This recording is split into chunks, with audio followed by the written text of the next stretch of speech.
Mashabiki wa soka nchini Tanzania wameingiwa katika hali ya hofu baada ya kiungo mshambuliaji wa Dar es Salaam Africans Pacome Zouzoua kuumia vibaya kwenye kifundo cha mguu wake wa kulia kufuatia lafu mbaya aliyochezewa katika mchezo dhidi ya JKT Tanzania.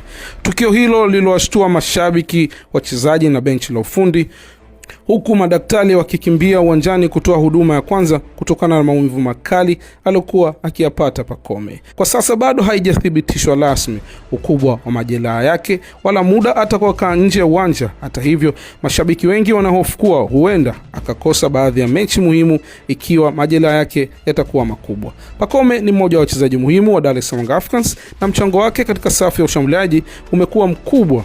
Ndio maana taarifa ya kuumia kwake zimewaumiza mashabiki wa soka na si wa Dar es Salaam Africans peke yake, bali pia wapenda mpira kwa ujumla. Soka ni mchezo wa ushindani, lakini ni muhimu wachezaji walindani kuepuka lafu zinazoweza kuhatarisha afya na maisha yao kwa ujumla.